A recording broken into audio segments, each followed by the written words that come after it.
இந்த காலகட்டமே உங்களுக்கு தெரியும் வந்து நம்ம எதுவுமே நம்பவே முடியல. எல்லாமே ஏஐ காலமாக இருக்குது. ஆமாம். எல்லாமே பொய்யா இருக்குது. நம்ம நம்புகிற ஒரு வீடியோ பார்த்தா அப்புறம் பார்த்தா அது ஏஐன்றாங்க. உண்மையாக வந்து பார்த்தீங்கன்னா ஒரு மான் வந்து புலி அடிக்குதுன்னு ஒரு ஏஐ போடுறான் வந்து நம்புற மாதிரி இருக்குது. அப்புறம் பார்த்தா அது நம்ப ஏஐ. முன்னாடியெல்லாம் எனக்கு தெரியாத எப்படி யூ அப்ரோச் ஃபார் சினிமா அல்ல. இப்போ எனக்கு ஆக்சுவலாக நிறைய வாய்ப்பு சோஷியல் மீடியா வழி தான் கிடைச்சிருக்கேன். லைக் என்னோட 5ஆம் வேதம் வெப் சீரிஸ் அது ஆக்சுவலாக எனக்கு இன்ஸ்டாகிராமில் ஒரு டிஎம் வந்து தான் நான் அதுக்கு லுக் டெஸ்ட்க்கு போயிட்டு அந்த படம் நடந்துட்டு. சாரோட மியூசிக்கில் இருக்கிறதே ஒரு பெரிய பிளெஸ்ஸிங். அதில் வந்துட்டு அவர் பாடின பாட்டுக்கு நம்ம வந்து வாயசைக்க போகிறோம், அதுக்கு நடிக்க போகிறோன்றதெல்லாம் வந்துட்டு ரொம்ப ரொம்ப ஹாப்பியாக இருந்துச்சு. அது சாங் போட்டு கேட்டுக்கிட்டே இருக்கும்போதெல்லாம் வந்துட்டு அவர் சார் பாடினதுக்கு நம்ம வந்துட்டு ஆக்ட் பண்ணோம்ல அப்படின்னு நினைக்கும் போதே வந்துட்டு அவ்வளோ ஹாப்பியாக இருந்துச்சு. ஒரு பெண்ணால் மட்டும்தான் ஒரு ஆணை முழுசாக வந்து அவனை ஒன்றுமே இல்லாத ஆக்க முடியும். தானே யாரும் மறந்தக்கூடிய இதெல்லாம் நான் இல்லையோ அப்படின்ற மாதிரி இருக்கக்கூடியது ஒரு அவன் குடும்பத்தை நண்பரால் உருவாக்க முடியுது, அவனுடைய அப்பா அம்மாவால் இருக்கக்கூடிய யாரும் முடியுது. ஆனால் அவனுடைய காதல் மட்டும்தான் அவன் உள்ளே போயிடுச்சுன்னு வச்சுங்களேன், இட் மேக்ஸ் கம்ப்ளீட்டாக எல்லாத்தையும் அவனை காலி பண்ணி அவனை வேற ஒரு ஆளாக வந்து உருவாக்க முடியும். ஹலோ, வணக்கம். வணக்கம் சார். வணக்கம் வணக்கம். உங்கள் எல்லாருக்கும் மயிலாஞ்சி டீமுக்கு வந்து என்னுடைய விஷஸ் அண்ட் எங்களோட சேனல் சார்பாகவும் விஷஸை வந்து தெரிவிச்சுக்கிறோம். அண்ட் படத்தோட ட்ரெய்லர் அண்ட் டீசர் வந்து பார்த்தோம். எப்பயுமே வந்து ஒரு மலை சார்ந்த படங்கள் அப்படின்னு பார்க்கும்போது ஹிஸ்ட்ரியிலேருந்து படம் பார்த்தோன்னா எல்லாமே ஒரு ஹிட்டான மூவி, அதே மாதிரி நம்ம மனசில் இருக்கக்கூடிய ஒரு மூவியாகவே இருக்கும். அந்த மாதிரி மயிலாஞ்சி படமும் இருக்கும் அப்படிங்கிற ஒரு நம்பிக்கையோடு நாங்கள் வந்து எதிர்பார்த்துக்கிட்டு இருக்கோம். அண்ட் ஹீரோ நீங்கள் உங்ககிட்ட தான் முதல் கேள்வி. இதுக்கு முன்னாடி வந்து கன்னிமாடமாக இருக்கட்டும், மலையாளத்தில் இருக்க ஒரு படமாக இருக்கட்டும், ஸோ எல்லா படங்களும் ஒவ்வொரு கேரக்டருமே டிஃப்ரெண்ட்டாக இருக்கும். அந்த வகையில் இந்த படத்தில் உங்களுடைய கேரக்டர் பற்றி சொல்லுங்கள். இது என்டையர் டிஃப்ரெண்ட்டான கேரக்டர் நான் பண்ணதில்லை. ஒரு வைல்ட் லைஃப் ஃபோட்டோகிராஃபர். ஸோ ஒரு சாமான ஒரு அழகான ஒரு பையன். பட் அவனுக்குள்ளே நிறைய பிரச்சனை இருக்கும், அவனுக்குள்ளே இன்னரில் நிறைய ப்ராப்ளம் இருக்கும். அதெல்லாம் வெளியில் காட்டிக்காமல் இருக்கிற ஒரு பையன். ஸோ எனக்கு இந்த கேரக்டர் சார் வந்து சொன்னதுமே ரொம்ப பிடிச்சிருந்தது. அதில் ஆக்ட் பண்ண நிறைய ஸ்கோப் இருந்தது. அண்ட் ஓவராலாக ஸ்க்ரீன் ப்ளே எனக்கு ரொம்ப பிடிச்சிருந்தது. அண்ட் கிளைமேக்ஸ் ரொம்ப பிடிச்சிருந்தது. ஸோ இந்த கேரக்டர் கேட்கும்போதே வந்துட்டு அப்படி மைண்ட் ஓட ஆரம்பிச்சிச்சு. ஓகே, நம்ம எப்படி பண்ணலாம் அப்படின்ற மாதிரி ஓட ஆரம்பிச்சிருந்தது. அண்டு பண்ணும்போதும் கொஞ்சம் கஷ்டமாக சில சீன்ஸ்லாம் கொஞ்சம் கஷ்டமாக இருந்தது. நான் ஃபஸ்ட்டு அந்த வைல்ட் லைஃப் ஃபோட்டோகிராஃபர்ஸ் எப்படி இருப்பாங்கன்னு சொல்லிட்டு அதை வந்துட்டு நான் நிறையா ரீட் பண்ணேன். அவங்களோட ஆர்டிகல்ஸ்லாம் நிறையா ரீட் பண்ணேன். அவங்களுக்கு வந்துட்டு வேற ஒரு மென்டல் ஸ்ட்ரென்த் இருக்குது அவங்களுக்கு. ஸோ எல்லாராலையும் அது பண்ண முடியாது, ஈஸியாக வந்துட்டு அதை பண்ணிடவே முடியாது. ஸோ அதுக்கு அவங்களுக்கு ஒரு அசாத்திய திறமை இருக்குது, அசாத்திய தைரியம் இருக்குது, அண்ட் ரொம்ப பயங்கரமான பொறுமை இருக்குது அவங்களுக்கு. ஸோ அதெல்லாம் இருக்கிற ஒருத்தர் தான் அந்த ஜாபில் இருக்க முடியும். ஸோ அதுவாக மாறணும், அதுவாக இருக்கணும். அவங்களுக்கு இந்த பிரச்சனைன்னா அவங்க எப்படி அதை ஃபேஸ் பண்ணியிருப்பாங்க, எப்படி அதுலேருந்து வெளில வந்திருப்பாங்க, அதை எப்படி கன்வே பண்ணியிருப்பாங்கன்னு சொல்லிட்டு அவங்களோட பாயிண்ட் ஆஃப் வியூலேருந்து தான் நான் கன்வே பண்ண நினச்சேன். அண்ட் சார் சொன்ன இன்புட்ஸ்லாம் வச்சு அவருக்கு என்ன தேவையோ அதையும் வந்துட்டு முந்தைய படங்களுக்கும் இந்த படத்துலையும் டிஃப்ரென்ஸ் இருக்கணும் அப்படிங்கிறதுக்காக என்ன மாதிரியான ஹோம் ப்ரிப்ரேஷன் பண்ணீங்க நீங்கள்? அதுதான் அந்த வைல்ட் லைஃப் ஃபோட்டோகிராஃபர் அவங்க எப்படி இருப்பாங்க, அதான் இப்போ நான் சொன்னது தான். ஈஸியாக அந்த ஜாபை யாராலையும் பண்ண முடியாது. அதுக்கு பெரிய மென்டல் ஸ்ட்ரென்த் வேணும், பெரிய பொறுமை வேணும். ஸோ அப்படி இருக்கிறவங்களோட பாடி லாங்குவேஜே வேறையாக இருந்தது. அப்படி இருக்கிறவங்களோட ரியாக்ஷன்ஸே வந்து ரொம்ப சட்டிலாக தான் இருக்கும். ரொம்ப வந்துட்டு ரொம்ப சிரிச்சியோ, ஏன்னா சத்தமே போடக்கூடாதுல்ல, காட்டில் சத்தம் போட்டு பழகிருக்க மாட்டாங்க, ரொம்ப அமைதியாக தான் இருப்பாங்க. ஸோ தன்னோட சின்ன சின்ன அசைவுகளில் தான் அவங்களோட வந்து இதை வெளிப்படுத்தணும் அப்படின்னு நான் நினச்சிருந்தேன். சார்கிட்டே அது சொன்னேன், சாரும் வந்து ஓகேன்னு சொன்னாங்க. ஸோ அப்படி தான் பண்ணோம். ஆக்சுவலி இந்த படத்தில் நான் ரொம்ப அழகாக இருக்குன்னு நான் நினைக்கிறேன். ஸோ முந்தைய படங்களை விட இந்த படத்தில் கொஞ்சம் அழகாக இருக்குன்னு நினைக்கிறேன். ஸோ என்னை கொஞ்சம் அழகாக காமிச்சிருக்காங்க. செலியன் சார் வந்து என்ன அழகாக காமிச்சிருக்காரு. ஸோ நான் ஹாப்பி, இந்த படம் பார்த்துட்டு ரொம்ப ஹாப்பி தான். ஓகே. அண்ட் கிருஷியா, உங்ககிட்ட இந்த கேள்வி, உங்களுடைய கேரக்டர் பற்றி சொல்லுங்கள். அதே மாதிரி இதுக்கு முன்னாடி உங்களுடைய கேரக்டராக இருக்கட்டும், இந்த படத்துடைய ட்ரெய்லர் பார்க்கும் வந்து ஒரு மாதிரி ஒரு பப்ளியான ஒரு கேரக்டராகவே இருந்துச்சு. ஸோ உங்கள் கேரக்டர் பற்றி எக்ஸ்பிளைன் பண்ணுங்கள். அவர் சொல்லும் போது உங்களுக்கு எப்படி இருந்துச்சு? என்னோடய கேரக்டர் பேர் சாரல் ஆந்தனி ஜான்சன், கூப்பிடுற சாருன்னு. ஸோ சாரு நீங்கள் சொன்ன மாதிரி கரெக்டு தான், பப்ளியாக இருக்க, இன்னசென்ட்டாக இருக்க. இப்போ வரைக்கும் நான் பண்ண எந்த படத்திலோ அந்த மாதிரி கேரக்டர் எனக்கு கிடைக்கல. மேக்ஸிமமாக இருக்கிற கேரக்டர்ஸ் இப்போ வரைக்கும் அமைதியாக இருக்கிற, அல்ல சாஃப்ட் ஸ்போக்கனா அந்த மாதிரி இருக்குது. அல்ல ஏதோ பெரிய ட்ராஜடி இருக்குது அந்த கேரக்டருக்கு. ரொம்ப ரியல் லைஃப் பேஸ்டு, இதுவும் ரியல் லைஃப் தான் இல்லைன்னு சொல்ல. பட் ஆனால் இந்த மாதிரி பப்ளி, க்யூட்டானா, அல்லா இன்னசென்ட்டாக, சர்ப்பியா, சார் சொல்கிற மாதிரி பறவை மாதிரி இருக்கிற ஒரு கேரக்டர் எனக்கு கிடைக்கல.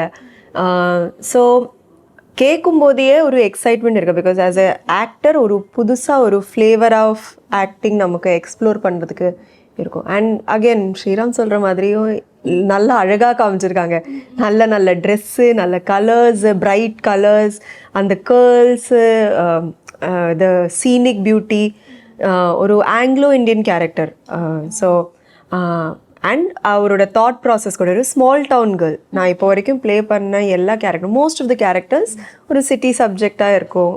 ஆனால் இவரோட இந்த சாருவோட தாட் ப்ராசஸ் வேறு மாதிரி இருக்குது. அவள் யோசிக்கிற ஒவ்வொரு விஷயம் வேறு மாதிரி இருக்குது. அந்த இடத்தோட ஃப்ளேவர் அந்த பொண்ணில் தெரியுது. So process it self was different. ஆனால் சாரோட ஸ்கிரிப்டிங் இவ்வளோ நல்லா இருந்துச்சு. அதை ஈஸியாக நம்மளால் அடாப்ட் பண்ண முடிஞ்சுச்சு. அண்ட் கைடன்ஸ், ப்ராப்பர் கைடன்ஸ் ஒவ்வொரு ஸ்டெப்பில் இந்த மாதிரி பண்ணான்னா இந்த கேரக்டருக்கு இந்த like how the character sit stocks அது எல்லாமே சார் கரெக்டாக அதை பாயிண்ட் அவுட் பண்ணி கொடுத்துருந்தாங்க. So that was also there. But ஆனால் ஒரு எனர்ஜி இருக்குது சாருக்கு. நான் ஜென்ரலாக நம்ம எப்படி உட்கார்ந்து அமைதியாக இருக்கிற, நானும் ஜென்ரலாக அப்படி தான்னு நான் என்னை பொறுத்த வரைக்கும். பட் ஆனால் சாரு அப்படி இல்லை. இஃப் ஷீ வாக்ஸ், ஒரு வாக்கு அப்புறம் ஒரு ஜம்ப் இருக்கும். She somebody who is very bouncy and. So அந்த எனர்ஜி எடுத்து வரது ஒரு கஷ்டமாக இருந்துச்சு. But with proper guidance I was able to do it. நீங்க அப்படிதானா இல்ல படத்துக்காக? இல்லை, லைக் சத்தியமா இல்லை. I mean I know I am a little bubbly. ஆனால் அந்த அளவுக்கு பாடி லாங்குவேஜா பப்ளியா இல்லை. பேசும்போது ஒரு எனர்ஜி இருக்குது. பட் சாரு பேசுகிறதையே ஒரு ஃபுல்லாக அவள் ஃபேத்து எனர்ஜி, ஒரு விஷயம் சொல்லும் போதும் ஒருத்தர்கிட்ட பேசும்போது ஷீஸ் கம்ப்ளீட்லி இன்வால்வ். அந்த மாதிரி இன்வால்வ்மெண்ட் எனக்கு இல்லை. ஓகே, பொதுவாக ஒரு படத்தோட டேரக்டர் வந்து இதுதான் உங்களுடைய கேரக்டர் அப்படின்னு சொல்லிட்டு சொன்னதுக்கு அப்புறமா நீங்கள் என்ன மாதிரியான ஹோம்ஒர்க் எல்லாம் பண்ணுவீங்க? ஹோம்ஒர்க்னா ஒன்று, நம்ம அவரோட மைண்ட் ப்ராசஸ் எம்பத்தைஸ் பண்ண ட்ரை பண்ணோம். லைக் ஒரு பேக்ரவுண்ட் எந்த மாதிரி இருக்கலாம். பிகாஸ் எனக்கும் அந்த கேரக்டருக்கும் கண்டிப்பாக மைண்ட் செட் டிஃப்ரென்ஸ் இருக்கும். ஏன் லாஜிக்கு எவ்வளோ என்னால் கீப்பிங் இட் அவே ஃப்ரம் அந்த கேரக்டரோட லாஜிக். பிகாஸ் நான் கிருஷா மாதிரி யோசிச்சானா Charu will not come in to life. So அது first of all shut down your brain, அது ஒன்று. செகண்டாக listen to what your director says, what your camera man says. So அவருக்கு they know the character better. So அந்த மாதிரி homework. And then script படிக்கிறது. நான் அது பைபிள் மாதிரி I will be reading it. Because அதில் தான் திருப்பி ஒரே சீன் நம்ம ஒரு 10 வாட்டி ரீட் பண்ணும்போது அதில் நம்ம ஒவ்வொரு வாட்டியும் ஒவ்வொரு புதுசாக நமக்கு எதுவும் கிடைக்கும்.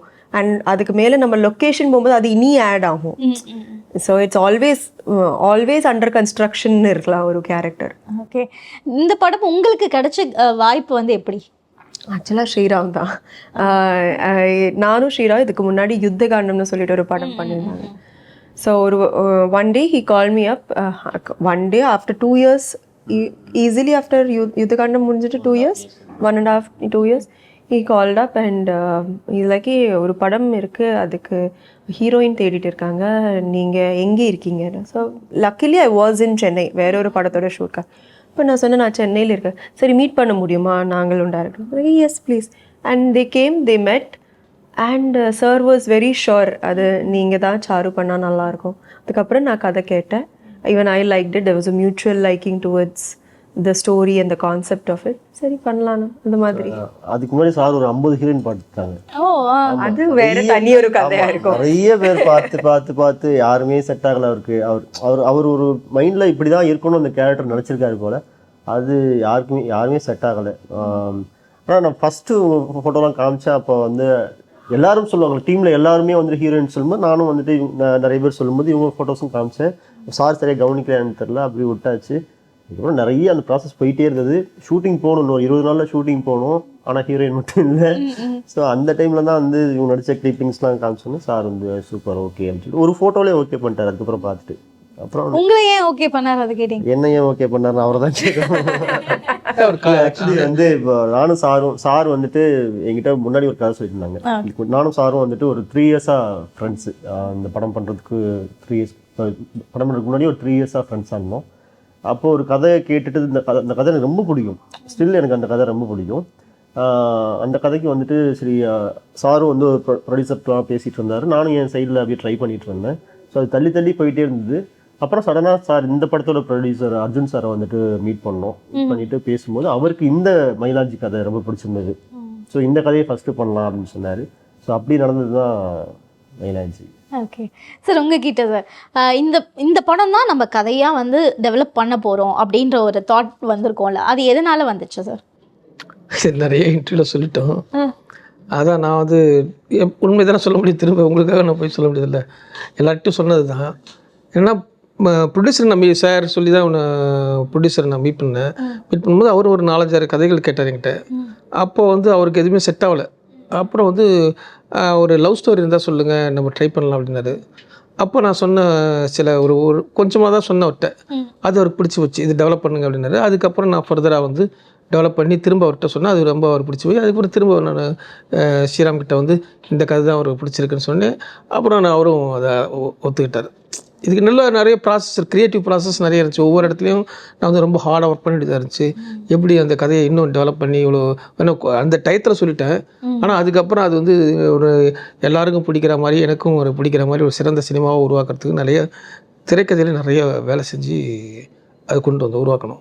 ஓகே சார், ஆக்சுவல் பிளாட் ஒரு லவ் ஸ்டோரி. இது லவ் ஸ்டோரி தான். பட் லவ் ஸ்டோரி மட்டுமே இல்லை, அது வந்து எமோஷன்ஸ் மேஜராக கோராக அந்த லவ் தான் இருக்குது. ஆமாம், அது லவ் ஸ்டோரி தாண்டி அது நேச்சர், இதெல்லாம் பல விஷயங்கள் பேசக்கூடிய பறவைகள், நேச்சுரல் ஃபோட்டோகிராஃபர், அது மாதிரி பல விஷயங்கள் பேசக்கூடிய ஒரு. இந்த காலகட்டத்தில் இந்த படம் ரொம்ப அவசியம் அப்படின்னா என்ன காரணமாக இருக்கும் சார்? 100% காரணம். அது என்னென்னா, இந்த காலகட்டமே உங்களுக்கு தெரியும் வந்து நம்ம எதுவுமே நம்பவே முடியல. எல்லாமே ஏஐ காலமாக இருக்குது. ஆமாம், எல்லாமே பொய்யா இருக்குது. நம்ம நம்புகிற ஒரு வீடியோ பார்த்தா அப்புறம் பார்த்தா அது ஏஐன்றாங்க. உண்மையாக வந்து பார்த்தீங்கன்னா ஒரு மான் வந்து புலி அடிக்குதுன்னு ஒரு ஏஐ போடுறான், வந்து நம்புற மாதிரி இருக்குது. அப்புறம் பார்த்தா அது ஏஐ, அது நம்புறதுக்கு நடக்கிறதுக்கு வாய்ப்பே இல்லை. ஆனால் நடக்கிற வாய்ப்பே இருக்க மாதிரி அப்படியே அச்சசலாக போடுறாங்க. அந்த அச்சசலாக இருக்குல்ல, ஒரு புலி வந்து சாதாரண ஒரு மானை வந்து காப்பாற்றி இன்னொரு மானிட்ட கொடுக்குது. இதெல்லாம் நடக்கிறதுக்கு வாய்ப்புண்டா? ஆனால் ஏஐல அதெல்லாம் பண்ணுறோம், நம்மளும் நம்புகிறோம். இது இப்போ பல பேர் நம்புறவங்க இருக்காங்க. அதை அப்போ நம்பி இல்லை, நம்ம இன்னும் இந்த உலகத்தில் பாதி பொய்யை நம்பிக்கிட்டு இருக்கோம். இந்த காலகட்டத்தில் பல பொய்கள் வந்து நம்ம சுற்றி இருக்கலாம். வெறும் ஏஐயில் மட்டும் இல்லை, அன்றாட வாழ்க்கையில் மனிதர்கள்ட்டே இவ்வளோ பொய் இருக்குது. நிறைய ஃபோன் வர்றதுக்கு முன்னாடி நம்ம எல்லாம் வந்து எங்கேயாவது என்ன கேட்டால் ஒரு ஃபோன், ஒரு ரிசீவர் ஃபோன் இருக்கும், இதில் எல்லாம் உண்மை தான் பேசிட்டு இருந்தோம். ஆனால் எப்போ மொபைல் வந்துச்சோ நம்ம யாருமே அழகாக பொய்யை பேசுகிறோம் நிறைய. இப்போ வந்துட்டோமா, நான் வீட்டுக்கு பக்கத்தில் தான் இருக்கேன், அதை பார்த்து யாருமே இருக்கிற இடத்த உண்மையை சொல்கிறதே இல்லை, முன்ன பின்ன தான். அப்போ பொய்ங்கிறது வாழ்க்கையில் அன்றாட வாழ்க்கை ஆயிடுச்சு, சகஜமாயிடுச்சு.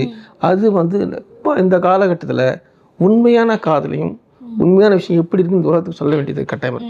அந்த உண்மையான காதலுக்கு நம்ம ஏஐ இல்லாத, சிஜி இல்லாத உண்மையான நிலக்காட்சி, அச்சாசலான ஒரு நிலை, இயற்கை, வானம், ஒரு அருவி, ஏரி, இந்த இதுக்குள்ளே இருக்கக்கூடிய ஒரு அழகான காதல் கதை, அது இந்த காலகட்டத்துக்கு தேவையாக இருக்குது. இந்த காலத்தில் நீங்கள் அந்த படத்தை திரையில் பார்க்கும்போது, பெரிய அகண்ட திரையில் அந்த ஊட்டி அந்த நான் காமிக்கிற நிலக்காட்சியை பார்க்கும்போது, இதெல்லாம் இங்கே இருக்க, நம்மளை சுற்றி வாழ்க்கையில் இருக்கா அப்படின்னு நீங்கள் வியப்பீங்க. அந்த அனுபவம் தான் மிக மிக முக்கியம். அந்த உண்மைக்கான அனுபவம், இயற்கைக்கான அனுபவம், அதுதான் இன்றைக்கு தேவையாக இருக்குது. இப்போ வந்து இந்த சோஷியல் மீடியா அப்படிங்கிறது ரொம்பவே அதுதான் வந்து ரூல் பண்ணிட்டு இருக்கு நம்மளை. அந்த காலகட்டத்தில், ஐ மீன் இந்த காலகட்டத்தில் ஒரு ஹீரோவா ஒரு ஷைன் ஆகிறது அப்படிங்கிறது எந்த அளவுக்கு டஃப்பாக இருக்கு, எந்த அளவுக்கு ஈஸியாகவும் இருக்கு? டஃப் தான் இப்போ. ஆமாம், என்னன்னா இப்போ நான் போன இன்டர்வியூன்னு சொன்னேன், என்டர்டைன்மெண்ட் நிறைய இருக்குது ஆடியன்ஸ்க்கு, சினிமா மட்டும் இல்லை, நிறைய இருக்குது. ஸோ ஈஸியாக அவங்க வந்துட்டு சினிமாவை ஸ்கிப் பண்ணிட்டு வேற ஒன்று பண்ணி பார்த்துட முடியும், வேற ஒரு என்டர்டைன்மெண்ட்குள்ளே போக முடியும். அப்படின்போது நம்ம ரொம்ப சரியாக இருக்கணும், ரொம்ப மெனக்கடணும். அப்படி இருந்தால் மட்டும்தான் இங்கே, அதாவது அவங்களுக்கு வந்துட்டு ப்ரைம் என்டர்டைன்மெண்ட்டாக சினிமாவை கொண்டு வரணும்னா நம்ம ரொம்ப தகுதியானவங்களும் மாற்றிக்கணும் நம்மளை. ஸோ அப்படி இருந்தால் மட்டும்தான் வந்துட்டு சக்ஸஸ் பண்ண முடியும், தொடர்ந்து படங்கள் பண்ண முடியும். ஸோ கொஞ்சம் டஃப் தான் இப்போது. ஓகே, இதே கேள்வி தான் உங்களுக்கு. பட் ஃபீமேலுக்கு வந்து நிறைய நம்ம, அதாவது பசங்களே ஃபீல் பண்ணுவாங்க, நமக்கு எங்கே லைக் வரப்போகுது, பொண்ணுங்களுக்கு தான் லைக் வரும் அப்படின்னு சொல்லிட்டு. ஸோ அது வந்து உங்களுக்கு எந்த அளவுக்கு ஹெல்ப் பண்ணுது சோஷியல் மீடியா அப்படிங்கிறது? Social media like for an actor இந்த காலகட்டத்தை ஒரு லிங்க்டின் ப்ரொஃபைல் மாதிரி நான் பார்க்குறேன். பிகாஸ் முன்னாடியெல்லாம் எனக்கு தெரியாத எப்படி யூ அப்ரோச் ஃபார் சினிமா. அல்ல இப்போ எனக்கு ஆக்சுவலாக நிறைய வாய்ப்பு சோஷியல் மீடியா வழி தான் கிடைச்சிருக்கேன். லைக் என்னோட 5ஆம் வேதம் வெப் சீரிஸ் அது ஆக்சுவலாக எனக்கு இன்ஸ்டாகிராமில் ஒரு டிஎம் வந்து தான் நான் அதுக்கு லுக் டெஸ்ட்க்கு போயிட்டு அந்த படம் நடந்துச்சு. என்னோட முதல் படம் அழகு குட்டி செல்லம் எனக்கு ஃபேஸ்புக் மூலமாக தான் கிடைச்சது. ஸோ எனக்கு அது ஒரு பாசிட்டிவான கூட ஒரு ஆப்பர்ச்சுனிட்டி. பட் அதை எந்த அளவுக்கு நீங்கள் அது உங்கள் கரியரில் அது இன்வால்மெண்ட் இருக்குன்னா அது பர்சனல் சாய்ஸாக இருக்கலாம். ஆஸ் அன் ஆக்டர் நீங்கள் எவ்வளோ அதில் நீங்கள் போஸ்ட் பண்ணணுமா வேணாமா, இட்ஸ் அ பர்சனல் இன்ட்ரெஸ்ட், அவ்வளோதான். அதுவும் அது மட்டும் இல்லாமல் டேலண்ட் இல்லாமல் அந்த நம்பர் எத்தனை ஃபாலோவர்ஸ் இருக்காங்க அப்படிங்கிற ஒரு ஃபாலோவர்ஸை வச்சு ஒரு சான்ஸ் கிடைக்கிறது அப்படிங்கிறது பாசிட்டிவாக இல்லை எப்படி அவங்களோட ஒப்பீனியன் என்ன அதை பற்றி? I feel that it is largely to say that எவ்வளோ நம்பர் ஆஃப் பீப்புள் தியேட்டரில் வந்து பார்க்கும், அதுதான் மென்டாலிட்டி இருக்கும் ஃப்ரம் அ மார்க்கெட்டிங் பெர்ஸ்பெக்டிவ்னு. அது ரைட்டாக ராங்காக சம்டைம்ஸ் நல்ல டேலண்ட்டு கிடைக்கும், சம்டைம்ஸ் நல்ல டேலண்ட்டு கிடைக்காது. பட் அதுக்கு ஒரு ஆக்டராக இருக்கிறதுக்காக நிறைய பேர் கஷ்டப்படுறாரு, ட்ரைனிங் பண்ணுறாங்க, அதுக்காக படிக்கிறான். they are doing more inner work than in the social media platform. So I'm not against it. ஆனால் ஆக்டர்ஸ்க்கு ஆஸ் நம்ம ஒர்க் பண்ணுற ஆக்டர்ஸ்க்கும் ஒரு ஸ்பேஸ் கிடைக்கணும். இந்த இப்போ லைக் ஹி செட் என்டர்டெயின்மெண்ட்க்கு நிறைய ஆப்பர்ச்சுனிட்டிஸ் இருக்குது. இவ்வளோ ஆப்பர்ச்சுனிட்டிஸ் இருக்கும்போது 2 பேருமே இந்த டைமில் சர்வைவ் பண்ண முடியும். அது இவர் பெட்டரா அவர் பெட்டரா அவரை கம்பேர் பண்ணாமல் யார் எங்கே யூஸ் இருக்கோ அவரை அங்கே யூஸ் பண்ணணும். ஓகே, இப்போ இருக்க ஆடியன்ஸ் எல்லாமே ரொம்ப அவேராக இருக்காங்க. முன்னாடி வந்து எந்த ஒரு டெக்னிக்கலாகவும் எதுவும் தெரியாது. குட்டி பசங்க கூட ஒரு ட்ரைபாட் போட்டு கேமரா வச்சு இதை பண்ணலாமா அது பண்ணலாமா இது பண்ணலாமா அப்படி சொல்லிட்டு அவ்வளோ அவேராக இருக்கும் போது இது நம்மளுடைய இண்டஸ்ட்ரிக்கு பாசிட்டிவாக இருக்கா இல்லை வந்து ரொம்ப மெனக்கெட வேண்டியதாக இருக்குங்க அப்படின்னு ஒரு ஃபீல் கொடுக்குதா? கமல் சார் மாதிரி ஆட்களுக்கு வந்துட்டு பாசிட்டிவ்னு சொல்லலாம். ஏன்னா ஒருவேளை இந்த மாதிரி ஆடியன்ஸ் எல்லாருமே அப்போது அவர் படங்கள் அவர் பண்ண எக்ஸ்பெரிமெண்ட் பண்ணும்போது இருந்தாங்கன்னா அவரோட எல்லா படங்களும் ஒர்க் அவுட் ஆகிருக்கும். சும்மா ஜாலியாக படம் பண்ணுறாங்கல்ல, நம்மளே கூட எடுத்துக்கலாம். சும்மா ஜாலியாக படம் பண்ணுறவங்களுக்குலாம் வந்துட்டு கண்டிப்பாக இந்த மாதிரி பண்ணக்கூடாது, கொஞ்சம் கேர்ஃபுல்லாக இருக்கணும். ஏன்னா சின்ன தப்பு பண்ணாலும் கண்டுபிடிச்சிடுறாங்க.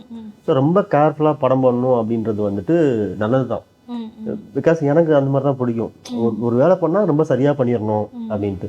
ஸோ அதனால் இப்படி இருக்கிறது நல்லது தான். ஓகே சார், உங்ககிட்ட சார் இசைஞானி அப்படிங்கிற ஒரு பர்சன் வந்து ஒரு படத்தில் அமைகிறாரு அப்படின்னாவே அது ஒரு மிகப்பெரிய ஒரு ஸ்ட்ராங்கான ஒரு பேஸ். அவர் கூட இணைஞ்ச விஷயம் பற்றி சொல்லுங்கள், அதை பற்றி சொல்லுங்கள் சார், எக்ஸ்பீரியன்ஸ். ஒரு லெஜெண்டரி தான். ஒரு நம்ம வாழும் காலத்தில் இந்த தமிழ் சமூகத்தில் மிகப்பெரிய லெஜெண்டரி யாருன்னா அவர் தான். ஏன்னா அவர் அவ்வளோ சாதனை செஞ்சுருக்காரு. 1500 படங்களுக்கு மேலே இசையமைச்சிருக்காரு. எத்தனையோ பாடல்கள் ஹிட் ஆகிருக்காரு. இன்றைக்கி ஒரு படத்தில் ஒரு பாட்டு ஹிட் ஆகிறது இவ்வளோ பெரிய விஷயம். ஆனால் ஒரு காலத்தில் எல்லா பாடத்துலையும் அவர் சீசனில் எல்லா பாடத்தையும் ஹிட் ஆக்குறாரு. அவரே ரீரெக்கார்டிங், இன்றைக்கி ரீரெக்கார்டிங் வேறு, மியூசிக் சாங்ஸ் வேறு, அப்படி தான் பண்ணுறாங்க ஹிந்தியில் எல்லாத்துலேயும். ஆனால் வந்து இவரே ரீரெக்கார்டிங், இவரே இசை, இவரே பாடல் வரியும் எழுதுறாரு. எங்கள் படத்தில் எல்லா பாட்டும் அவர் தான் எழுதியிருக்காரு. அப்போது அந்த மாதிரி ஒரு மகத்தான ஒரு திறமையாளர் கூட இந்த படத்தில் ஒர்க் பண்ணது எனக்கு ஒரு பெரிய பாக்கியம். அவர் கூட ஒர்க் பண்ணது எல்லாமே எனக்கு ரொம்ப சந்தோஷமாக இருந்துச்சு. அவர் கூட நம்ம கனவுல நினைக்க முடியாத ஒருத்தர் மனிதர் அவர் எனக்கு. ஏன்னா ஒரு பாடல்கள் கேட்டே வளர்ந்துருக்கும். நம்ம இந்த சாதாரண ரிலாக்ஸாக இருந்தாலே வந்து டக்குன்னு ஒரு இளையராஜா பாட்டு தான் வந்து இன்றைக்கி யூடியூப்பில் தேடுறோம். நைட்டில் எல்லோரும் தூங்குறதுக்கு வந்து டக்குன்னு வந்து காரில் போகும்போது நம்ம பயணம் வந்து பெட்ரோலுக்கு பதில் இளையராஜா பாட்டு தான் வந்து நிறைய பேருக்கு பெட்ரோலோட முக்கியமாக இருக்குது. அப்போ வந்து அதுலேருந்து ஜாலியாக இப்போ எவ்வளோ தூரம்னாலும் போகலாம். வந்து ஒரு ஃபுல் சாங்ஸ் வந்து ஒரு யூடியூப்பில் பாடுறான்னு சொன்னால் அந்த அளவுக்கு மனசுக்கு இதமாக இருக்குது. அதுதான் பிரச்சனை. அவர் வந்து சோஷியல் டாக்டர். வந்து பல பேருக்கு பல மரணங்களுக்கு பிரச்சனை பண்ணக்கூடிய இசை மூலமாக இன்றைக்கும் வந்து கிட்டத்தட்ட 40 ஆண்டுகளாக பண்ணிட்டுருக்காரு. அப்படிப்பட்ட பல டைமென்ஷன் உள்ள அவருடைய இசைக்கு அவர் கூட ஒர்க் பண்ணுற நம்மளும் ஒரு கடலில் ஒரு சிறு துளி மாதிரி நம்மளும் ஒரு பாடல் இந்த கதையை சொல்லி இதுக்கு ஒரு அருமையான பாடல்கள் கொடுத்துருக்காரு. அது ஒரு பேர் அனுபவம். இந்த பாடலில் கேட்டாலே தெரியும் உங்களுக்கு. அவர் வந்து எவ்வளோ தூரத்துக்கு இந்த தலைமுறை கேட்டார்பலும் அதே சமயத்தில் எல்லா காலத்துக்கும் கேட்குற மாதிரியான இசைகளை வந்து அவர் கொடுக்குறாருன்றது அது உண்மையிலே நான் அவர்கிட்ட நிறைய கற்றுக்கிட்டேன். டிசிப்ளின் முதல்ல நம்மலாம் வந்து இந்த தலைமுறையெல்லாம் எல்லாருமே நமக்கு வந்து உழைப்பு அப்படிங்கிறத பற்றி ரொம்ப சாதாரணம். ஏன்னா நமக்கு வந்து ஓரளவுக்கு இந்த கம்ஃபர்ட்டான லைஃப் வந்து இந்த 2005க்கு அப்புறம் கிடச்சிட்டு தானே வந்து. அதனால் வந்து எல்லோரும் லேசியாக கொஞ்சம் வந்து ஒரு ரிலாக்ஸாக இருக்கும். ஆனால் அவர் இன்றைக்கும் வந்து பார்த்திங்கன்னா இந்த வயசுலேயும் வந்து 6 மணிக்கு எல்லாம் வந்து வேலையை ஆரம்பிச்சிடாரு. அவர் கரெக்டாக அவ்வளோ கடுமையாக உழைக்கிறார். ஒரு பெஸ்ட்டு கொடுக்கறதுக்கு இந்த 83 84 வயசுலேயும் அவர் உழைக்கிறார். கிட்டத்தட்ட காலைல 6 மணிலேருந்து நம்மலாம் எத்தனை மணிக்கு எழுந்திருக்கணும் பாருங்க. அவர் 6 மணிக்கு எழுந்திருக்கணும், எத்தனை மணிக்கு அவர் எழுந்திருக்கணும், குளிக்கணும், அந்த ஆஃபீஸுக்கு வரணும் பாருங்கள். அப்போ 4 மணிலேருந்து அவர் வேலை ஸ்டார்ட் ஆகிடுது. அவர் 4 மணி கற்றுக்கிறார். இன்னும் இப்போது லேர்ன் பண்ணுறாரு. 83 84 வயசுலையும் இன்றைக்கி யாராவது மாஸ்டர் வர்றாங்க, இன்றைக்கும் அவர் கூட அவங்க கூட வந்து இதாக ஒரு கிளாஸ் எடுக்கிற கற்றுக்கிறாரு. அந்த பக்குவம் அந்த மனுஷன் அது வந்து அதுதான் லெஜெண்டரி தன்மை. அதனால் தொடர்ந்து அவர் வந்து எல்லாருக்குள்ளேயும் வந்து இன்றைக்கும் போட்டி லைம்லைட்டில் இருக்க முடியுது. காரணம் அவர் கூட இந்த படம் நம்ம மயிலாஞ்சி ஒர்க் பண்ணது ஒரு பெரும் பாக்கியம் நினைக்கிறேன். சார் படத்தோட நேம் மயிலாஞ்சி, அதை பற்றி சொல்லுங்கள் சார். மயிலாஞ்சின்றதுக்கு ஒரு இன்னர் லேயர் நிறைய அர்த்தம் இருக்குது. டைட்டில் வந்து எப்பவுமே வந்து ஒரு நல்ல படத்துக்கு டைட்டில் வந்து ஆட்டோமேட்டிக்காக அமையும். சிறந்த படங்கள் 16 வயதிலே முள்ளும் மலரும், அழகி, ஆட்டோகிராஃபு இதெல்லாம் பார்த்தீங்கன்னா டைட்டில் பருத்தி வீரன் இதெல்லாம் டைட்டிலே வந்து ஒரு நச்சு காலத்துக்கு சொல்கிற மாதிரி அமையும். அதே மாதிரி தான் வந்து நம்ம மயிலாஞ்சியுடைய கதை வந்து அந்த டைட்டில் தான். மயிலாஞ்சின்னா பொதுவாக என்ன மருதாணின்னு அர்த்தம் அவங்களுக்கு தெரியும்னு நினைக்கிறேன். மருதாணி தான் மயிலாஞ்சி பட்டு மலையாளத்தில் இருக்குது. அது தமிழ் அர்த்தம் தான் மயிலாஞ்சி. அது ஒரு பெண்ணுடைய மனசில் காதல் வந்து மருதாணி போட்டிருந்தா பார்த்தீங்கன்னா மறுநாள் காலில் வந்து எல்லோரும் அவசரமாக சொல்லி யார் கையில் ரொம்ப சிவப்பு அதிகமாக இருக்கோ அவங்க வந்து அவங்களுடைய ஹஸ்பண்டுக்கு வந்து உண்மையிலே ரொம்ப டீப்பாக லவ் பண்ணுறாங்கன்னு சொல்லுவாங்க. பொதுவாக வந்து கேள்விப்பட்டீங்களா இல்லையா? அதுதான் இன்னசென்ஸ் தான். அதுதான் அது ஒரு பொய் தான். ஆனால் நம்ம அந்த ஒரு அழகான பொய்யில் ஸ்வீட்டான ஒரு நம்மளே ஏமாற்றிக்கிற ஒரு அதுதான் விஷயம். அதே மாதிரி இந்த கதையை வந்து ஒரு பெண்ணுடைய ஆழ் மனசில் கூட ஒரு ஆணை பற்றின காதல் அதுதான் மயிலாஞ்சி. அந்த உணர்வை சொல்லக்கூடியது, அந்த மென்மையான உணர்வில் இருக்கக்கூடிய ஒரு பெண் ஒரு ஆண் மேலே வச்சிருக்கக்கூடிய அந்த மென்மையான ஆழமான உண்மையான உணர்வு தான் மயிலாஞ்சி. ஆனால் இது கதையில் வந்து நாங்கள் எப்படி பண்ணோம், மயிலாஞ்சின்னு ஒரு இடம், அங்கே மயிலாஞ்சி பேட் ஷாப்னு வச்சுருக்காங்க அப்படின்றது ஒரு ரெலவெண்ட்டாக பண்ணியிருக்கோம். ஓகே சார், சினிமாட்டோகிராஃப் பற்றி சொல்லுங்கள் சார். சினிமாட்டோகிராஃப் தான் இந்த படத்துடைய மெயின். ஏன்னா இன்றைக்கி வரக்கூடிய படங்கள் எல்லாம் பார்த்திங்கன்னா ஒரு காலத்தில் அந்த சினிமாட்டோகிராஃபிக்கு முக்கியத்துவம் கொடுத்த நிறைய படங்கள் வந்துச்சு. ஆனால் இன்றைக்கி சமீபத்தில் பார்த்திங்கன்னா ரொம்ப த்ரில்லர் ஜானர் இது சினிமாட்டோகிராஃபி நல்லா இருக்குது. ஆனால் அது லேண்ட்ஸ்கேப்பாக இல்லை, அது ரொம்ப டெக்னிக்கலாக லைட்டிங்கு அந்த மாதிரி ரொம்ப செட்டு டிசைன்ஸ் இந்த மாதிரி வந்து நிறைய அந்த மாதிரி சினிமாட்டோகிராஃபி தான் இருக்குது. பட் சினிமாட்டோகிராஃபி அது மட்டும் இல்லை, ஒரு உண்மையான சினிமாட்டோகிராஃபி லேண்ட்ஸ்கேப் தான். பாலுமேந்திராவுடைய படங்கள்லாம் இன்றைக்கும் ஏன் வந்து பிசி ஸ்ரீராமுடைய படங்கள் எல்லாம் 2 பேரும் தான் நம்ம லெஜெண்டரி 2 ஸ்கூலும் வந்து பார்த்திங்கன்னா லேண்ட்ஸ்கேப்பில் தான் அவங்க 2 பேரும் கில்லாடி திருடா மாதிரி வந்து ஒரு படத்தை வந்து இன்றைக்கி நம்ம நினச்சி பார்த்தோம். பாலுமேந்திராவுடைய 3 மணி 3ஆம் பறை இதெல்லாம் எவ்வளோ அருமையான ஒரு இதெல்லாம் தான் நம்ம இன்றைக்கும் கண்ணில் பார்க்குறோம், டிவியில் பார்க்குறோம் இருக்கும். அப்போது இந்த படத்தினுடைய அது மாதிரியான ஒரு லேண்ட்ஸ்கேப் தமிழில் மூவி வந்து இல்லவே இல்லை, ரொம்ப நாள் ஆச்சு. அப்போது செழியன் வந்து இதை வந்து அதை கதையை கேட்டோன்னே கதைக்கு ஏற்ற மாதிரியான ஒரு நாங்கள் ஊட்டியில் லேண்ட்ஸ்கேப் தேர்ந்தெடுத்தோன்னே அதுக்கேற்ற மாதிரி ஒரு பிரமாதமான வைட பெர்ஸ்பெக்டிவில் அந்த அந்த அந்த நிலத்தை ரொம்ப அழகாக வந்து கடத்திருக்க பார்வையில் கடத்திருக்கு. ஏன்னா இந்த கதையில் ஏன் அந்த மயிலாஞ்சி அந்த இடம் வந்து ஊட்டி இடம் வந்து ரொம்ப நீங்கள் படத்தில் பார்த்தீங்கன்னா தெரியும். வந்து படத்தில் நிறைய பிளெயின் லேண்ட்ஸ்கேப்பும் மலைகளும் மடுகளும் ரொம்ப அழகான பசும் புல்வெளிகளும் இதுதான் இருக்கும் படம் முழுக்க. வந்து பார்த்திங்கன்னா வனங்களும் பறவைகளுமா. ஏன்னா ஒரு பெண்ணுடைய மனது வந்து பற்றின கதை இது. அவளுடைய ஆழ் மனசில் ஏற்படக்கூடிய ஒரு ஆண் தொடர்பான அவளுக்குள்ளே இருக்கக்கூடிய அந்த சொல்ல முடியாத அந்த காதலை சொல்ல முடியாது. ஏன்னா வந்து அவளே உருவாக்கிட்டு தடை அந்த மாதிரி அதுக்குள்ளே ஆழ் மனசுக்கும் அவளுடைய மனங்களுக்கும் இப்படி போராட்டம் தான் இந்த கதை. அப்போது அந்த போராட்டத்தை விளக்கக்கூடிய வந்து ஒரு லேண்ட்ஸ்கேப் அந்த எப்படி ஒரு லேண்ட்ஸ்கேப் வந்து ஒரு மேடும் பல ஊட்டியில் இருக்கக்கூடிய மலைகள் கடல் அது வந்து ஒரு பெண்ணுடைய இதயம் மாதிரி வந்து பலவிதமான ரகசியங்களையும் பலவிதமான வெளிப்படையான விஷயங்களையும் வந்து கொண்டு நிறைய நீர்நிலைகளும் இருக்கிறது. இப்போ அந்த அந்த அந்த இமேஜ் அப்படியே அதுக்கேற்ற மாதிரி உங்களை காமிக்கும் போதெல்லாம் பார்த்தீங்கன்னா பின்னாடி அந்த லேண்ட்ஸ்கேப் இருக்கும். அதனால் வந்து இந்த படம் வந்து ஒரு கண்ணுக்கு குளிர்ச்சியாகவும் அதே சமயத்தில் ஒரு கவித்துவமான ஒரு லேண்ட்ஸ்கேப்போடையும் வந்து அமைஞ்சது. இந்த கடைசியோட தன்மைக்கு ஏற்ற மாதிரியும் இருந்தது. அது செழியன் வந்து ரொம்ப அழகாக மிகச்சிறந்த ஒரு ஒளிப்பதிவு உலகத்தரத்துக்கான ஒரு ஒளிப்பதிவை கொடுத்துருக்காரு. எனக்கு தெரிஞ்சு தமிழில் வந்து கடந்த 20-25 வருடங்களில் இது த பெஸ்ட்டு சினிமாட்டோகிராஃபின்னா வந்து அது எங்கள் படத்துக்கு நான் உறுதியாக சொல்லுவேன், நான் நம்பி சொல்லுவேன். அது எல்லா படம் பார்க்க ஏன்னா உண்மையான ஃபோட்டோகிராஃபி இதில் வந்து எந்த லென்ஸோ ஃபில்டரோ எதுவும் இல்லை. எங்கே ஒரு இடத்துல நாங்கள் லைட்டை பெரும்பாலும் நாங்கள் பயன்படுத்தி அவாய்ட் பண்ண இன்டர்வத்தில் பெரும்பாலும் வந்து வித்தவுட் வந்து எந்த விதமான பூச்சிலும் அங்கே அந்த அந்த இயற்கை வழியை அப்படியே எடுத்து வெறும் கதாபாத்திரத்தில் கொண்டு போய் எடுத்து வாங்கிடும். அது வந்து ஒரு மிகச்சிறந்த ஒரு விஷயம்னு நினைக்கிறேன் நான் சினிமா துறையில். இப்போ வந்து பார்த்தீங்கன்னா இப்போ ரீசெண்ட் டேஸில் வந்துட்டு ரொம்ப கண்டென்ட் ஓரியன்டான ஒரு மூவிஸ்லாம் நிறைய ஹிட் கொடுத்துட்ருக்கு. ஸோ அந்த வகையில் வந்துட்டு சில கமர்ஷியல் ஹீரோஸ் வந்துட்டு ஒரு படத்தில் சின்ன சின்ன படங்களும் இப்போ நடிக்க ஆரம்பிச்சிட்டாங்க. இந்த டிரான்ஸ்ஃபர்மேஷன்ஸ் பற்றி என்ன நினைக்கிறீங்க? ஸோ அதுதான் வேணும். என்றைக்குமே கண்டென்ட் ஸ்ட்ராங் மூவிஸ் ஹிட் ஆக தான் வந்துட்டு இண்டஸ்ட்ரி நல்லா இருக்குன்னு அர்த்தம். ஸோ அந்த மாதிரி படங்கள் ஜெயிக்கும் போது தான் இப்போ எங்களை மாதிரி நியூ கமர்ஸ்லாம் வந்து வர முடியும். அண்ட் புதுசாக நிறைய கதைகள் ட்ரை பண்ண முடியும். இல்லைன்னா சும்மா வெறுமனே கமர்ஷியல் படங்கள் மட்டுமே ஓடிட்டு இருந்ததுன்னா புதுசான கதைகள் நிச்சயமாக வராது. புதுசாக இருக்க டேலண்ட்ஸ்லாம் வந்துட்டு வெளியில் வரவே வராது. எப்பயுமே கமர்ஷியல் படங்களை தாண்டி கண்டென்ட் ஸ்ட்ராங் மூவிஸ் ஜெயிக்கிறது தான் இண்டஸ்ட்ரிக்கு வந்து ரொம்ப ரொம்ப நல்லது. ஸோ நம்ம பக்கத்து ஸ்டேட்லாம் பார்க்கும்போது நமக்கு ஒரு மாதிரி அங்கெல்லாம் இப்படி கண்டென்ட்லாம் ஓடுது இல்லை, இங்கெல்லாம் ஓட மாட்டேன்னு தோணிட்டு இருக்கோம். பட் இங்கே இப்போ ஓட ஆரம்பிக்கிறது வந்துட்டு ரொம்ப ரொம்ப ஹாப்பியாக இருக்குது. இப்போ ரீசெண்ட் டேஸில் உங்களுக்கு ரொம்ப பிடிச்ச படம் இது மாதிரி அகைன் வந்துட்டே இருக்கணும் அப்படி ஏதாவது ஒரு படம்? இப்போ எனக்கு டூரிஸ்ட் ஃபேமிலி ரொம்ப பிடிச்சிருந்தது, சிறை ரொம்ப பிடிச்சிருந்தது.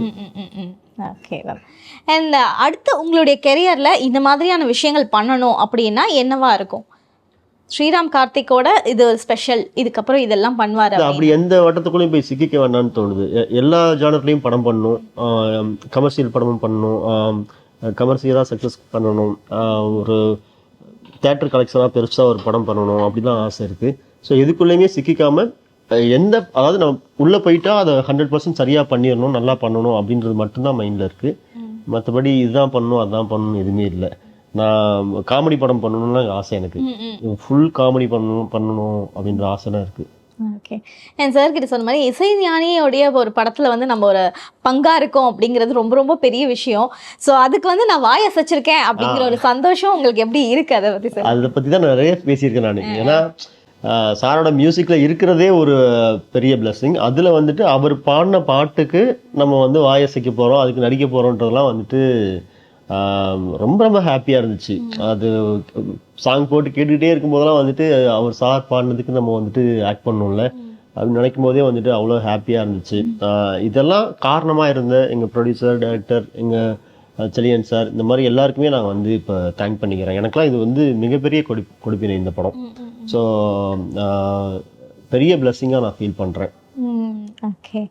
அண்ட் இந்த படம் நடிக்கும் போது வந்து ஒரு சில சீன்ஸ் நான் நடிக்கும் போது இது வரைக்கும் நான் இந்த மாதிரி ஒரு டைப்பில் நான் வந்து ஆக்ட் பண்ணதே இல்லை, இது கொஞ்சம் எனக்கு டிஃபிகல்ட்டாக இருந்துச்சு அப்படின்னா நீங்கள் எந்த சீன் இல்லை எந்த விஷயத்த சொல்லுங்கள்? எல்லா சீன்ஸும், சத்தியமாக எல்லா சீன்ஸும்.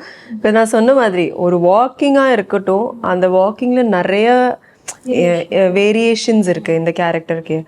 பட் சொல்லணும்னா emotional scenes towards the climax அது கொஞ்சம் இந்த கேரக்டரை எப்படி பண்ணும் அந்த ஒரு டிஃப்ரெண்ட்டாக இருந்துச்சு. அது கொஞ்சம் கேட்ச் பண்ணதுக்கு கொஞ்சம் டிஃபிகல்ட்டும் கூட இருந்துச்சு. And even the beginning scenes இன்னசென்ட்டாக ப்ளே பண்ணும்போது, பிகாஸ் நான் சொன்ன மாதிரி நான் அவ்வளோ இன்னசென்ட் இல்லை, ஆனால் கன்வின்சிங்காக இன்னோசென்ட்டாக பிஹேவ் பண்ணணும்ல.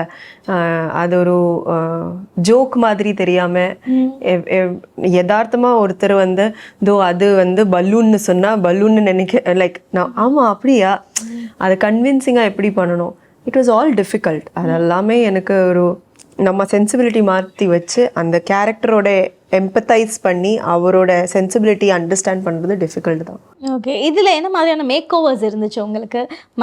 மற்ற படங்களை விட இதில் வந்து எனக்கு இந்த பேட்டர்னில் நான் தெரிஞ்சது எனக்கு ரொம்ப ஸ்பெஷலாக இருந்ததுன்னா என்னென்னலாம் சொல்வீங்க? As in your look wise சத்தியமாக ஆக்சுவலாக இந்த படத்துலனா நான் என்ன மாதிரி இருக்குன்னு கொஞ்சம் எனக்கு கூட ஃபீல் இருக்குது. ஆஸ் இன் மீதி படத்துலலாம் கேர்ள்ஸ் எல்லாம் ஓப்பன் பண்ணி ஜடை போட்டு அந்த மாதிரி எல்லாம் இருக்கும். ஆனால் இதில் வந்து கேர்ள்ஸ் ஃப்ரீயாக. ஆனால் அந்த கிளைமேட் நிறைய ஹெல்ப் பண்ணிட்டு, ஒரு கொஞ்சம் கூலான கிளைமேட் இருக்கிறதுனால ஃப்ரிஸி கொஞ்சம் கம்மியாக இருந்துச்சு கேர்ள்ஸு. அண்ட் செழியன் சார் கூட சொன்னார் அதிகம் மேக்கப் வேணாம், பிகாஸ் அந்த கிளைமேட் காரணம் ஒரு ஸ்கின் கொஞ்சம் நைஸாக இருக்கும். அந்த கூலிங்காக கிளைமேட் இருக்கிறதுனால நைஸாக இருக்கு, அதை அப்படியே விட்டானா நைஸாக இருக்கும்.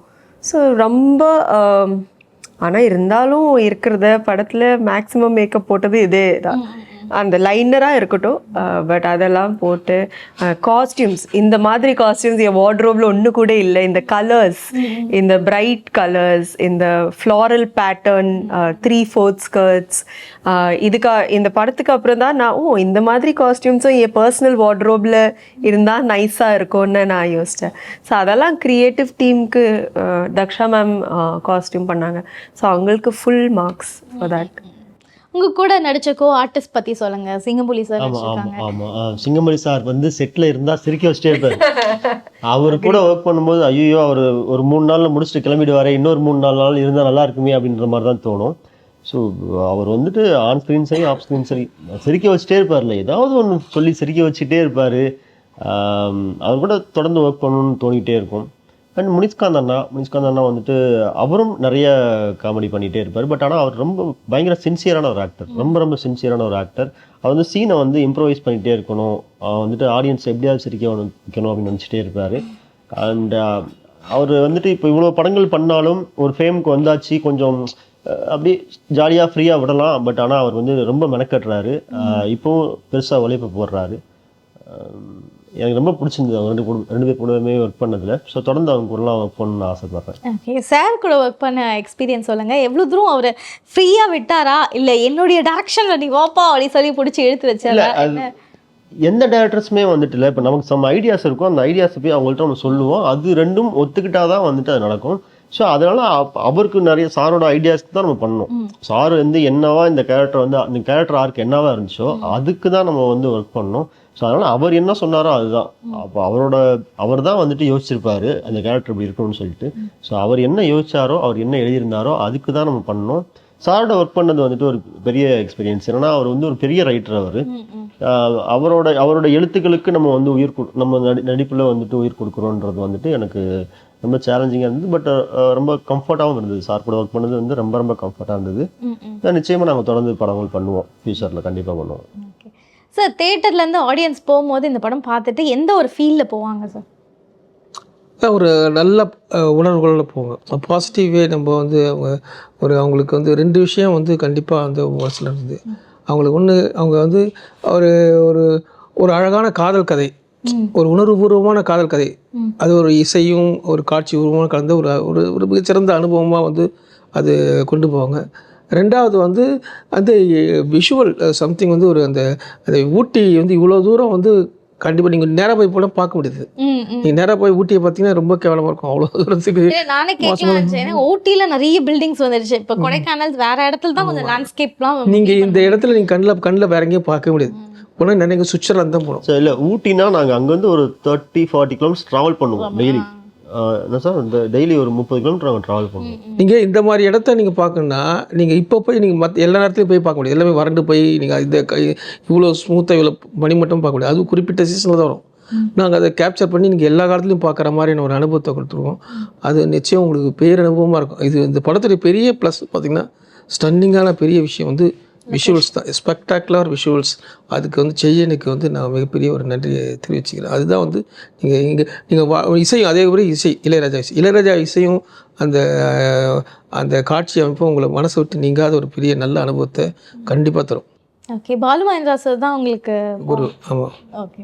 அவருடைய நாங்கள் எல்லாம் அதனால் அவருடைய இந்த படம் வந்து கிட்டத்தட்ட வந்து அவர் மாதிரியான நான் ஒரே விதமான அவருடைய பாலுமகேந்திரா மகேந்திரன் அவன் ஸ்கூலில் வளர்ந்தவன் தான் நான். இவங்களை வேலை வாங்கின எக்ஸ்பீரியன்ஸ் பற்றி நீங்கள் சொல்லுங்கள். வேலை வாங்கலை, அதாவது என்னென்னா, இது எனக்கு வந்து பார்ட்லி வந்து ஒருத்தர் நடிகர்களாக அவங்களுக்கு தேர்வாகிறதுக்கு காரணம் நேச்சராக அந்த கேரக்டரில் அவங்க பாதி இருக்கிறது. அவங்க சொல்லுவாங்க. பட் ஸ்ரீராம் வந்து பார்த்திங்கன்னா என்னுடைய கதாபாத்திரம் எல்லாத்துக்கும் அவர் போகிறது. ஏன்னா நானே வந்து அந்த கதாபாத்திரம் தான். என்ன எழுதக்கூடிய கதைகளில் நான் பாதியாக எப்படி இருப்பேன். மன அழுத்தங்களை, ஆழமான மன உணர்வுகளை இப்போ சின்ன வெளியே அவ்வளோ தெரியாத அளவு மறைக்கிற அளவுக்கு ஒரு கேரக்டர் தான். அதுதான் வந்து இந்த கேரக்டர் ஆனால் அதனால தான் வந்து அவன் அதை வெளிப்படுத்த தெரியாத போது அவன் வந்து சிறந்த வந்து பல விஷயங்களை தேடி போவான். அதனால் இயற்கையை தேடிடும். மனிதர்களுடைய விருப்பம் வரும்போது மனிதர்களை வெளிப்படுத்த முடியாது. அப்போ அவன் இயற்கையை தேடி, அதனால் நேச்சுரல் ஃபோட்டோகிராஃபராக வருவான். அந்த மாதிரி அவன் இயல்பாகவே அவருக்கு அந்த சைலன்ஸ், அவர் கண், அவர் முகம்லாம் வந்து அந்த நேச்சராக அதை வெளிப்படுத்துது. ஒரு ஆழ்மான உணர்வுகளை, சிக்கல்களை வெளிப்படுத்தக்கூடிய முகமாக இருந்தது. அது எனக்கு பெரிய ப்ளஸ்ஸு. அதனால் நான் குடும்பமான வரைக்கும் அதே மாதிரி நானாக இருந்தால் கூட கொஞ்சம் நடிக்க வச்சுருவேன். ஆனால் அவர் நேச்சராகவே சப்டலாக கண்ட்ரோல்டாக வந்து நடிச்சு கொடுத்தார். பல மிக முக்கியமான சீன் அதெல்லாம் வேறு யாராக இருந்தால் கொஞ்சம் ரொம்ப ட்ராமடைஸ் பண்ணியிருப்பாங்க. ஆனால் அவர் ரொம்ப அந்த கண்ட்ரோல்டான ஆக்ஷன் இந்த படத்துக்கு வந்து அந்த குவாலிட்டிக்கு வந்து கொஞ்சம் ஆட் ஆச்சு. அதே மாதிரி கிருஷ்ணா குரூப்பும் வந்து அதே மாதிரி தான். நான் வந்து எங்கள் 2 பேருக்கும் நடிப்பு பயிற்சியோ மாதிரிலாம் அது மாதிரிலாம் எதுவும் கிடையாது. ஷூட்டிங் ஸ்பாட்டில் போய் சொன்னோம் என்னென்னா, ஒரு சிறந்த நடிகர்களுக்கு திறந்த மனம் வரும். அதுதான் அவங்களுடைய ஓப்பனாக you should be before your character அவங்க அது ஒரு ஆக்டிங் தேரியில் ஒன்று இருக்குன்னா நீங்கள் ஃபஸ்ட்டு பர்சன் உங்களுடைய கிருஷ்ணா குரூப்பில் கிருஷ்ணா நீங்கள் ஆக்டர், அதுக்கப்புறம் தான் கேரக்டர். இந்த ஆக்டர்ன்ற இடத்துல நீங்கள் ஜீரோவாக இருக்கணும்.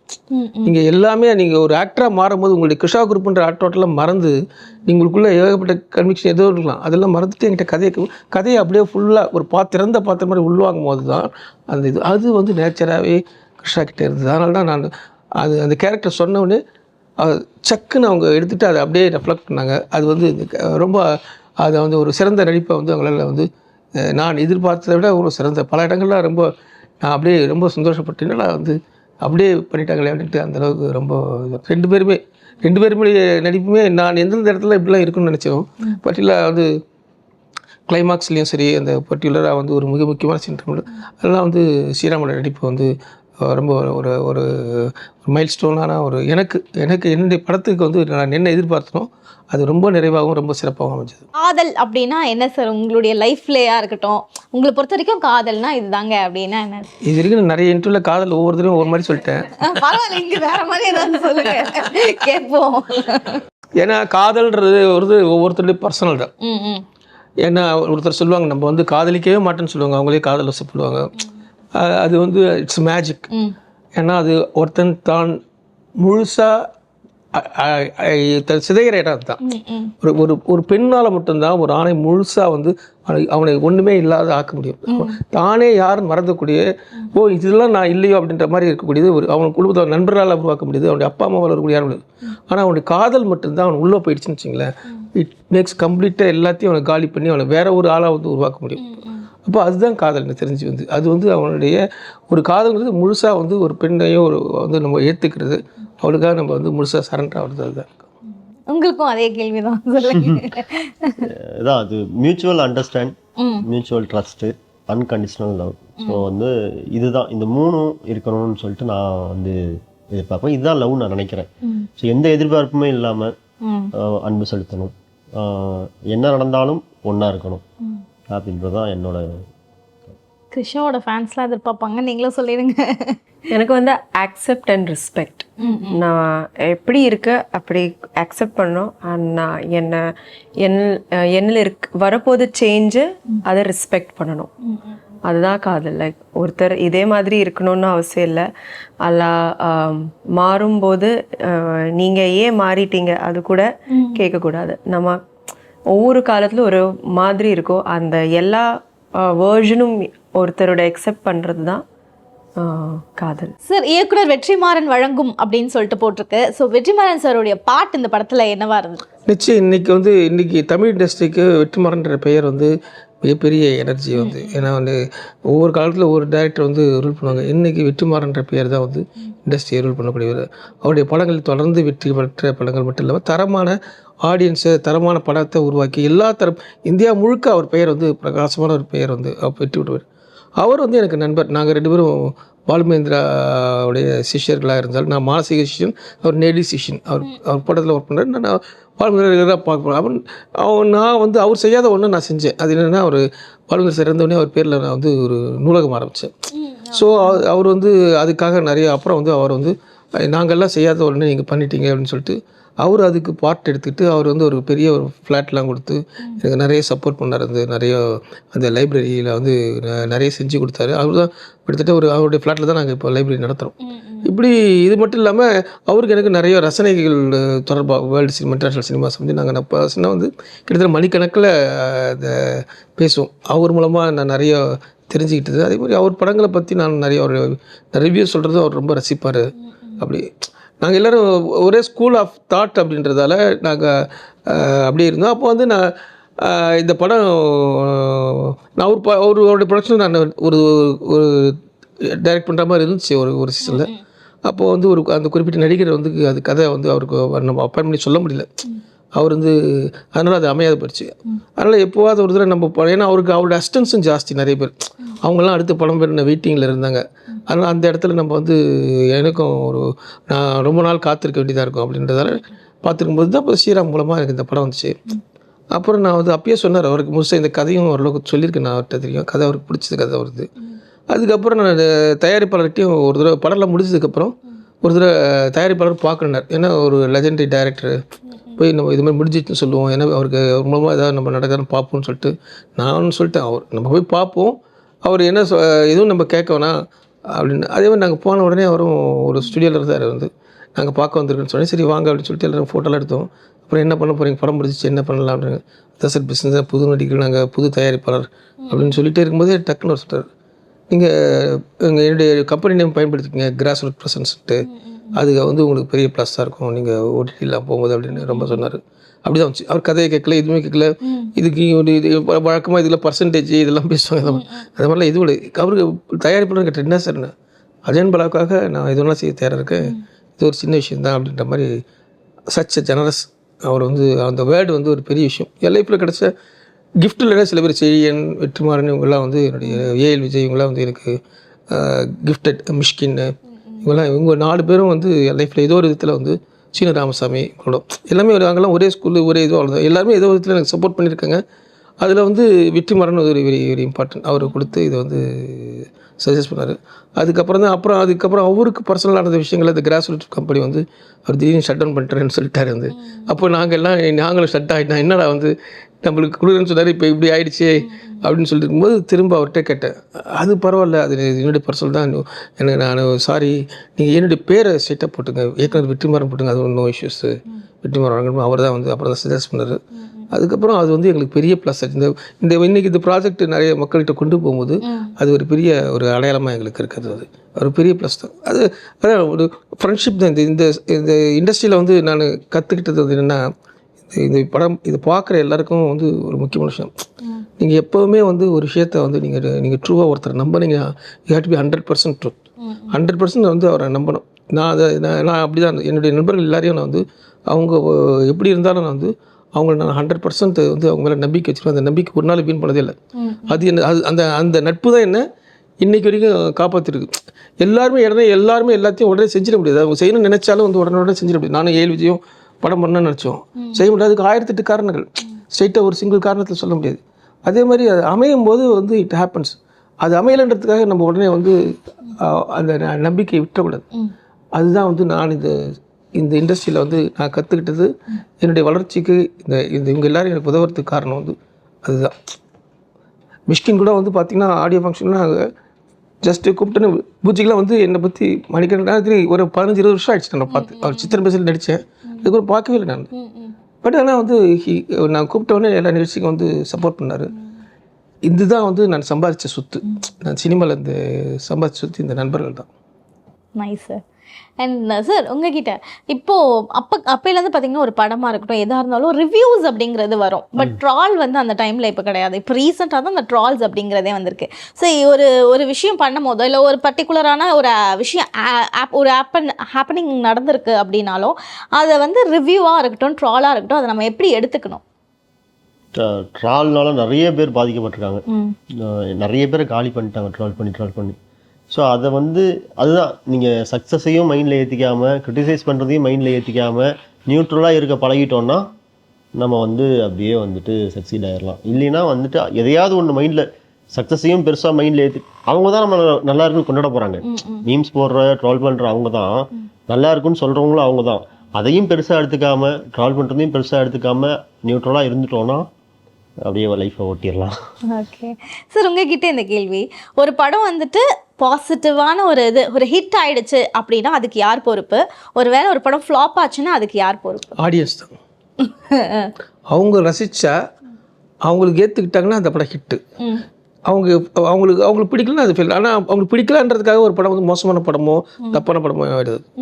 அது முழுக்க அவங்களுடைய ரசனை சார்ந்தது. அந்த காலகட்டம் அந்த ரசனை சார்ந்தது தான். அப்படி அவங்களுக்கு பிடிக்கிற மாதிரியே படம் எடுத்து சினிமா வளர்ந்தே இருக்காது.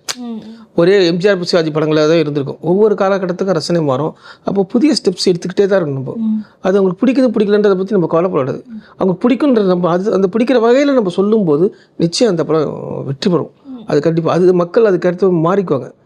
அதுதான் இந்த சினிமாவுடைய ரகசியம்னு நினைக்கிறேன் நான். ஓகே, இங்கே ஒரு ஸ்கிரிப்ட்னு உட்காரும் போது எப்படி சார் எப்படி அடாப்ட் பண்ணுவீங்க? இந்த காலகட்டத்துக்கு அப்படின்னு யோசிப்பீங்களா? எப்படி சார் அதை திங்க் பண்ணுவீங்க? அதுதான் ரைட்டருடைய வேலையாக தான். ரைட்டர் வெறுமனே கதை எழுதுறது மட்டும் இல்லை, அவள் வந்து 360 ஸ்கேன் பண்ணிட்டு இந்த சமூகத்தை சொசைட்டியை என்னென்னலாம் மாறிட்டுருக்கு. என்னை கேட்டிங்கன்னா வந்து ஒவ்வொரு 5 வருஷமும் இந்த சமூகத்தில் என்னென்ன மாறிச்சுன்னு கிளியராக சொல்லுவேன். கேரக்டர் மாறுது, கல்ச்சர் மாறுது, சினிமா எல்லா ஆசைக்கும் எனக்கு தெரியும். நான் அதை மானிட்டர் பண்ணிகிட்டே இருக்கேன். அப்போ அந்த ரிஃப்ளெக்டை வந்து நான் சினிமாவில் கொடுக்க வேண்டிய கட்டாயம் இருக்குது. அதே சமயத்தில் அவங்களுக்கு எதிர்பார்க்கறது கொடுக்கறது மட்டுமே இல்லை, எல்லா காலத்துக்கும் தேவைப்படுற விஷயமும் ஒன்று சினிமாவில். எல்லா காலத்துலையும் தேவைப்படுறது ஒருத்தருக்கு நட்பு, காதல், அன்பு, அப்புறம் வந்து ஒரு நம்பிக்கை, அப்புறம் ஒரு கடமை உணர்ச்சி, இதெல்லாம் வந்து எல்லா காலத்துக்கும் தேவை. அது இதுவும் வேணும். அதே சமயத்தில் அந்தந்த காலத்தில் ரசனை மாறும்போது அதையும் அவங்களும் வேணும். அந்தந்த காலத்தில் வேல்யூஸ் மாறுது. ஒரு காலத்தில் பார்த்திங்கன்னா பெண்களை வந்து கதாநாயகிகளே வந்து இந்த ஐட்டம் டான்ஸ்லாம் பண்ணாங்க. அதற்கு முன்னாடி காலத்தில் வந்து எல்லா கதாநாயகிகளும் ரேப் சீன் 70ஸ்லாம் பார்த்திங்கன்னா. ஆனால் அதே ஒரு சீசனில் பார்த்தீங்கன்னா இந்த மாதிரி சீனில் வச்சாலே அவர்ஷன் ஆகிடும். ஜனங்க இப்போலாம் பார்க்குறது ஏன்னா அது தனி சேனல் வந்துச்சு. இப்போ இன்றைக்கே பார்த்தீங்கன்னா வந்து கொஞ்சம் அப்ஸ்கினாக இருந்தால் பார்க்க மாட்டாங்க. அது வந்து சினிமாவில் பார்க்க மாட்டாங்க, தனியாக பார்ப்பாங்க. ஏன்னா அது தனியாக வந்துருச்சு. வந்து சினிமாவில் நீங்கள் எனக்கு கதையை மட்டும் சொல்லு. ஒரு காலத்தில் பாட்டு சின்ன எழுந்து போடுவாங்க, இப்போலாம் பாட்டு சின்ன எழுந்து போடுறதில்ல. அப்போ ஒரு காலத்தில் பாட்டு சின்ன தான் எழுந்து போடுவாங்க. அப்போது ஒவ்வொரு காலகட்டத்திலையும் மக்களுடைய ரசனையும் மக்களுடைய சினிமாவை அணுகிற விதமும் அவங்களுக்கு மாறிக்கிட்டே இருக்குது. அப்போ அந்த மாறிக்கிட்டே இருக்கிறதுக்கு ஏற்ற மாதிரி நம்ம அதுக்கேற்றார் போலவும் அதே சமயத்தில் எல்லா காலத்துக்கும் சொல்ல வேண்டிய விஷயங்களும் இருக்குது. இது ரெண்டுத்தையும் மிக்ஸ் பண்ணி கொடுக்க வேண்டியது தான் ஒரு படைப்பாளி வேலை. வெறுமனே அவங்க கேட்கறது எல்லாமே என் ரசனைக்கு ஏற்ற மாதிரி கொடுக்கறது. இப்போ ஜென்சி கிட்ஸ் என்னென்ன இது பார்க்குறோம் அது மட்டும் கொடுக்க ஒருத்தங்க இருக்காங்க. பட் நான் அதை செய்யறதில்லை. அதை தாண்டி அவங்கள வழிநடத்த வேண்டிய பொறுப்பும் என்கிட்ட இருக்குது. ஒரு ரைட்டராக இருக்கிறதால நான் அதையும் சேர்த்து கொடுக்க அவங்கள கை தூக்கி அடுத்த வளர்க்க வேண்டிய பொறுப்போட சேர்ந்து ஒரு படம் பண்ணுறேன். ஓகே சார், ரொம்ப ரொம்ப நன்றி சார். உங்களுக்கும் சரி, உங்க 3 பேருக்கும் நன்றி. அதே மாதிரி எங்களுடைய சார்பாகவும் எங்களுடைய வசந்த் டிவி சார்பாகவும் மயிலாஞ்சி படம் வந்து மிகப்பெரிய வெற்றி அடையணும் அப்படின்னு சொல்லிட்டு வாழ்த்துக்களை தெரிவிக்கிறேன். எல்லாரும் தியேட்டர்ல போய் பாருங்க, படம் பாருங்க. கண்டிப்பா நிச்சயம் படம் உங்களுக்கு பிடிக்கும்.